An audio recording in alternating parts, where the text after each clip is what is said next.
느헤미야의 프로젝트란 그런 제목의 설교인데, 느헤미야는 바벨론 포로로 끌려가서 그 동안에 철저하게 무너진 예루살렘 성을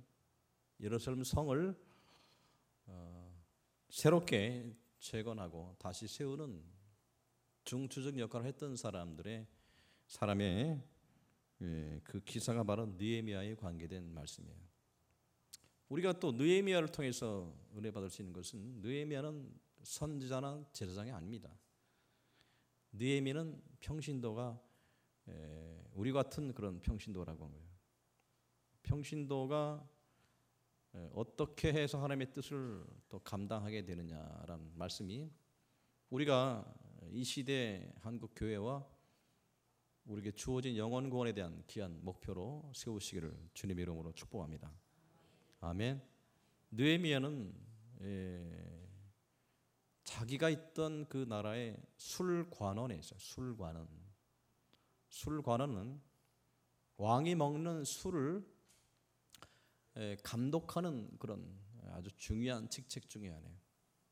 술관원은 아무한테 맡기지 않습니다. 만약에 술에다가 독약을 타면 살해를 당할 수 있기 때문에, 그래서 술관원은 믿을 만한 사람을 세워요. 그리고 하찮은 직위가 아닙니다. 아주 굉장히 높은 직위에 있는 것이 술관원이에요. 이 느헤미야가 그 당시의 술관원에 있었다. 아닥사스다 왕의 술관원으로 있었어요. 그 개인적인 인간적인 프로필로 볼 때는 느헤미야가 이제는 아쉬울 것이 없는 그런 사람이에요.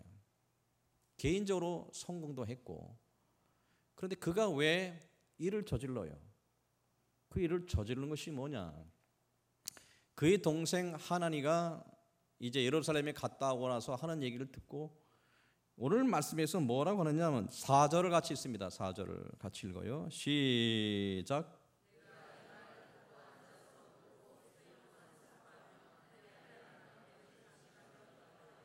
아멘. 무슨 소식을 들었냐면 3절인데, 그들이 내게 이르되 사로잡힘을 면하고 남아있는 자들이 그 지방 거기에서 큰 환난을 당하고 능력을 받으며 예루살렘 성은 허물어지고 성문들은 불탔다 하는지라.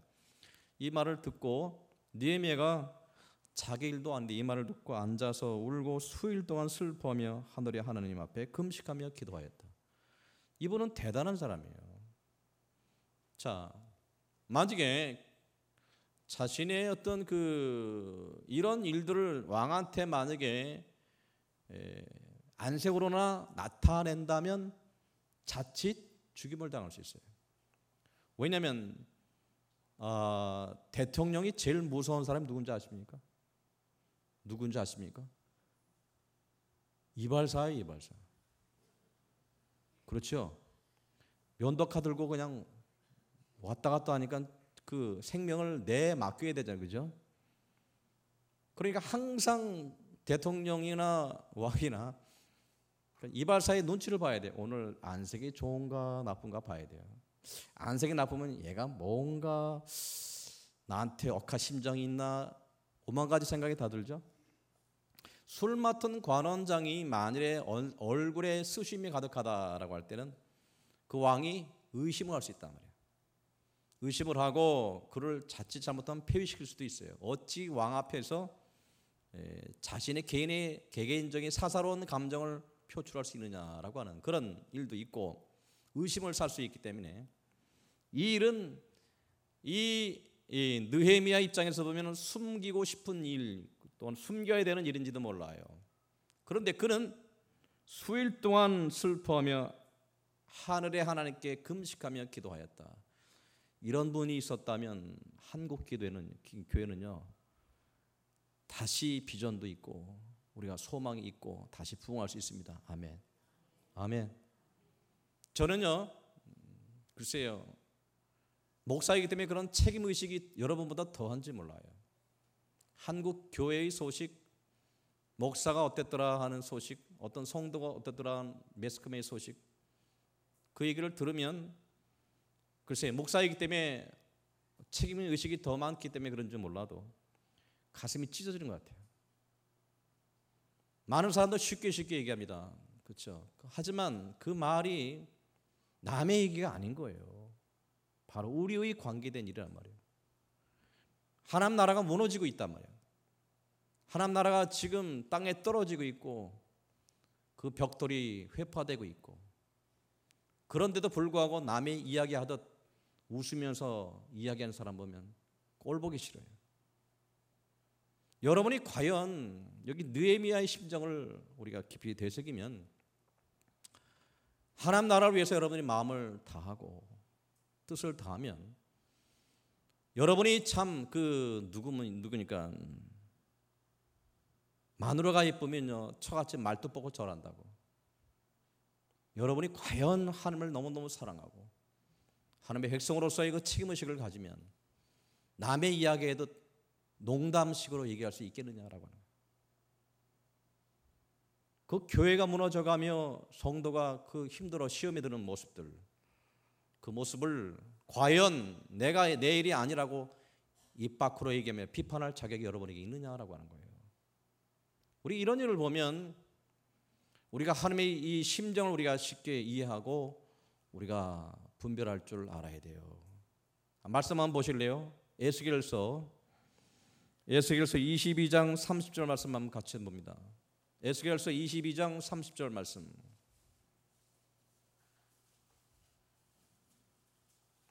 에스겔서 22장 30절 말씀.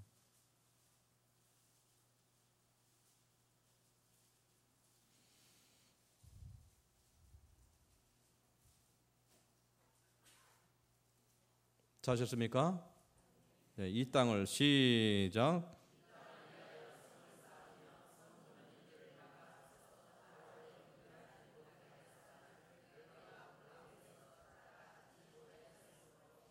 할렐루야. 무슨 얘기인지 아십니까? 자, 주목해 보세요. 내가 예루살렘이 잘못해서 내가 그 성을 심판하고 멸망시키려고 한단 말입니다. 그런 상황에서 뭘 찾느냐면 이 땅을 위하여 성을 쌓으며 성 무너진 데를 막아서서 나로 하여금 멸하지 못하게 할 사람이 있으면 이 사람이 있나 그 가운데 찾아보니까 찾을 수가 없기 때문에 그 심판하였다는 말이에요. 하나님은 뭐냐? 여러분에게 무슨 자세를 요구하느냐? 한국 교회가 무너진다 하더라도 여러분이 그것을 막아서서 무너진 데를 막아서서 내가 대신 화살 맞고 청탄 맞는 자세로 있으면 그런 사람을 내가 찾는단 말이에요. 그런 사람이 있으면 내가 그 나라를 멸하지 않겠다. 그런 교회를 멸하지 않겠다. 아멘. 여러분은 세상의 민주주의 원리 위에서 남의 잘잘못을 드러내고 돌을 던지고 정죄하고 판단하고 수없이 심판합니다. 그것이 옳은 거냐라고 해요. 너가 할 일이 뭐냐라고 주님 물으셔요. 너는 그 무너진 데를 막아서서 나로 하여금 심판하지 않게 하는 그런 자를 찾는다는 거예요. 하나님은. 우리 이런 심정으로만 있으면 우리 교회와 한국교회는 앞으로 소망이 있습니다. 믿으시면 아멘. 할렐루야. 오늘 여러분 영상을 봤지만요, 우리 부모 세대가 오직 제가 그런 기억이 많이 나요. 우리 집보다도 더 교회를 더 사랑한 그런 부모 세대예요. 교회보다는 더 교회가 중요하고요. 그래서 교회를 짓기 위하여 자기 집을 전답을 다 내놓고 모든 성도들이 벽돌을 다 지고 이면서 교회를 지었어요.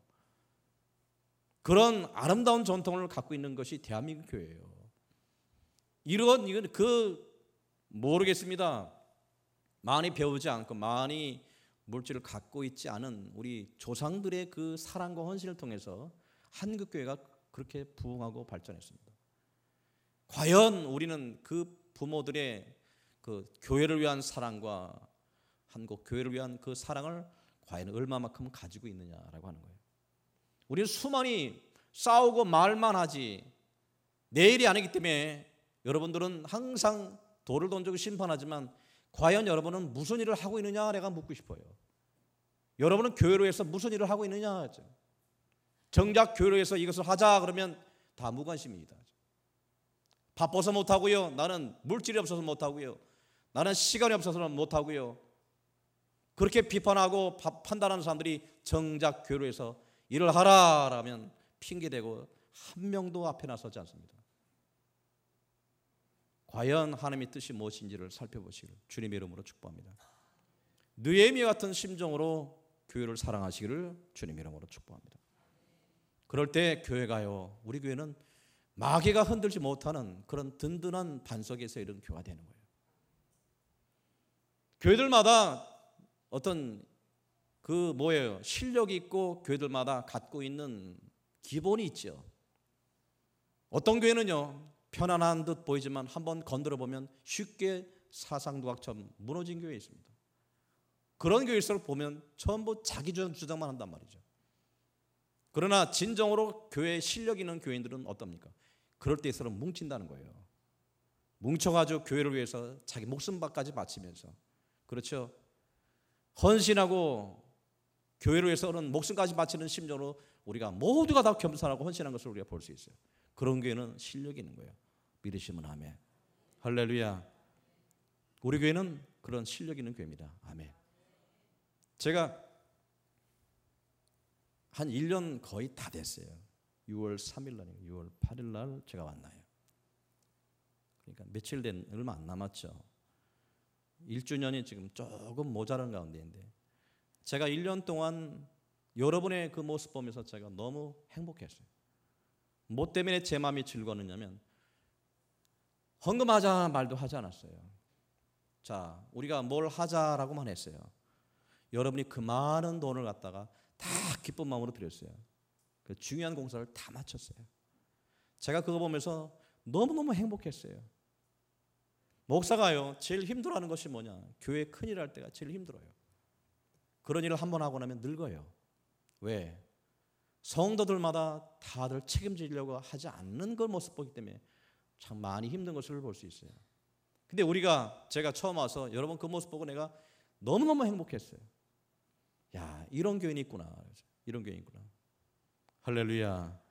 제가 본 모습이 진짜입니까? 아니면 가짜입니까? 할렐루야. 아멘.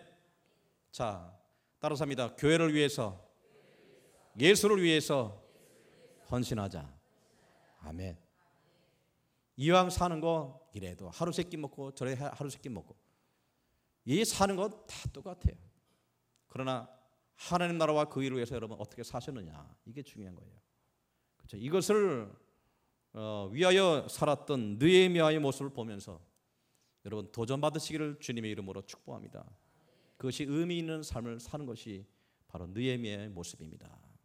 자, 우리 교회가 행사 프로그램으로 이제 해피데이를 시작하게 됐고, 벌써 이제 한 며칠밖에 남지 않았는데 참 한 몇 달 같이 수고하고 세미나도 다녀오고 같이 일을 하면서 많은 것을 느꼈습니다. 참 어찌 보면 우리가 마음에 즐거운 일은 아니죠. 저도 또한 마찬가지고 여러분도 마찬가지일 겁니다. 그러나 같이 따라와 주신 여러분에게 진심으로 주님 이름으로 감사합니다. 이것은 주님의 일이기 때문에, 그렇죠? 주님의 일이기 때문에 이것은 누구든지 해야 되는 거예요. 이거 누구든지 해야 되는 거예요. 제가 안 하면 또 다른 누구가 해야 되는 거예요. 그렇죠? 그렇기 때문에 귀한 사명에 헌신해 주신 여러분에게 진심으로 감사드립니다. 아무쪼록 이것이 행사가 되지 않도록 여러분 좀 더 마음을 여시길 바라겠고, 주님이 기뻐하신 일을 위해서 헌신 다하시는 우리 모두가 되시기를 주님 이름으로 축복합니다. 주영교회가 좋은 교회입니다. 아멘. 좋은 교회는 만들어가는 거예요. 만들어가니까 다시 한번 부탁드립니다. 교회에 무너진 데가 있나 살피시고, 무너진 데가 있으면 눈에 보이거든 판단하지 마시고 여러분이 그 자리에 쓰셔서 여러분 그 책임을 감당하세요. 그러면 교회가 든든히 서가요. 왜 비었느냐? 왜 이 벽돌이 왜 무너졌느냐? 여기 왜 빵꾸가 났느냐라고 판단하시고 떠들지 마시고, 여러분이 그것이 눈에 보이거든 그 무너진 데를 막아서서 여러분의 물질로, 시간으로, 몸으로 그걸 막아서서 교회를 위해서 희생하시고 헌신하시기를 주님의 이름으로 축복합니다. 하나님이 그런 사람이 있나 찾아보신다고 합니다. 충영교회에서 그런 사람이 있나 찾아보신다는 거예요. 그런 사람이 있으면 내가 그 교회를 명하지 않겠다. 이게 얼마나 우리에게 주시는 교훈의 말씀인 걸 잘 살피셔야 돼요. 머리 좋다고요, 판단 잘하는 사람도 있지 않습니까? 많이 보면 많은 말을 하게 되고요, 그렇죠? 눈에 보이면 판단하게 됩니다. 그러나 주님의 뜻으로 보면 그것은 틀린 거예요. 하나님께서는 교회를 위해서 우리가 한 개의 벽돌이 되기를 주님 바라시고, 그걸 위해서 우리가 하나의 벽돌처럼 이렇게 잘 모아지면 교회가 반드시 든든히 서가게 됩니다. 믿으시면 아멘. 믿으시면 아멘. 이제 보세요. 제가 2013년 5월 달에 한 수요일 밤에 예배를 드리고 있습니다. 여러분, 우리의 모든 모습이 충영교회 역사에 이제 회자가 될 겁니다. 분명히 교회가 부흥하는 데는 누군가 헌신한 사람이 있었다라고 하는 거죠. 우리의 모습이 그런 모습이 되기 위하여 우리는 열심히 뿌리는 겁니다.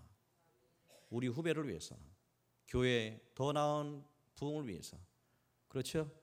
우리가 그동안 땀을 흘렸고 물질을 바쳤고 애썼던 모든 것이 하나님의 나라를 위한 것이 되어서 나중에 우리 후손들이, 아니면 우리 다음 세대들이 우리를 보고 더 그런 감사의 어떤 그 기도를 하고 그런 추억을 하는 때가 온다는 것을 명심하시고, 그때 여러분들이 과연 어떤 역할을 했느냐 물으실 거예요. 과연 너는 어떤 역할을 했느냐, 너는 내가 그 교회에 있어서 무엇을 했느냐 물으실 거예요. 너는 그 교회의 목사로서 무슨 일을 했느냐, 너는 그 교회의 장로로서 무슨 일을 했느냐, 너는 그 교회의 권사로서 무슨 일을 했냐, 주님 물으실 거예요.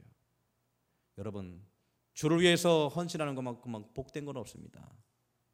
이런 일들을 열심히 감당하셔서 주님께서 칭찬받으시고 우리 교회의 놀라운 비전을 다 같이 가슴에 품으시기를 주님의 이름으로 축복합니다. 아멘. 최 목사가 욕심이 많은 거 여러분 아시죠? 욕심 많은데요, 욕심이 참 많습니다. 참 많은데 가끔가다 목사님들이 이렇게 만나면 좀 큰 교회 목사님들을 이렇게 만날 경우도 있어요. 그러면 큰 교회 목사님들 보면 참 존경스러워요. 그러면서 속에서 무슨 생각이 스물스물 올라오냐면 어디 두고 보자 이제. 우리 교회도 할 수 있다. 아멘. 할 수 있다. 그래서 교회가 내가 좀 더 헌신해서 부흥할 수만 있다면 나한테는 영광이요. 그렇죠. 얼마나 축복인지는 모릅니다. 그런 욕심을 저는 가지고 있어요. 아무 꿈이 없는 줄 아십니까? 성도들 보면 참 최 목사님이 성도들 물질 얘기 참 못해요. 물질 얘기 참 못합니다. 저는요. 어려운 상황 보면서 헌금하라는 소리 못합니다. 분명히 성경이 가르친 일은 가르쳐야 할 것이고, 그렇죠. 그런데 교회를 위해서는, 부흥을 위해서는 누군가는 헌신해야 됩니다. 그렇죠. 그것을 위해서 저와 여러분 이제 한 세대를 같이 목사와 성도로 만났습니다. 여러분은 이제 저를 천사 없이 담임 목사로 섬기고 사실 거예요. 저보다 먼저 가실 분도 많이 계시고. 자, 그렇지만 여러분이 그 나이에 또 교회를 바꾸시겠습니까? 그런 일은 없잖아요. 그죠? 미혼하거나 최 목사님 여러분 담임 목사인 거 사실이에요. 아멘. 그 인연이 하나님의 뜻이 주님 안에서 참 아름다운 열매를 맺을 수 있도록, 그렇죠. 그래서 참 목사 잘 만났다, 성도 잘 만났다는 그런 좋은 하나님의 인연으로, 하나님의 그 뜻으로 묶여지는 우리 모두가 되었으면 좋겠어요. 이제 우리 인생을 뒤돌아볼 때 그때 그 교인들을 기억하면서 그때 참 좋았다라고 얘기하면서, 그때 저 칠순잔치 할 때 우리 저 닭띠 있으면 같이 칠순잔치, 비슷한 나이 또래 있으면 같이 우리가 칠순잔치 하면서 한번 옛날 얘기 한번 앞도록 주님의 이름으로 축복합니다. 억울하신 분 있으면 그때 10년 미루든지 아니면 미리 당겨서 하시든지 해서. 할렐루야. 우리 세대가 다 그런 세대 아닙니까? 우리는 헌신하는 세대고 우리 다음 세대가 그 열매를 맺어가는 세대가 될 수 있도록 우리가 며칠 안 남은 해피데이뿐만 아니라 교회 부흥을 위해서 더욱더 기도하시고 더욱더 헌신하시기를 주님의 이름으로 축복합니다.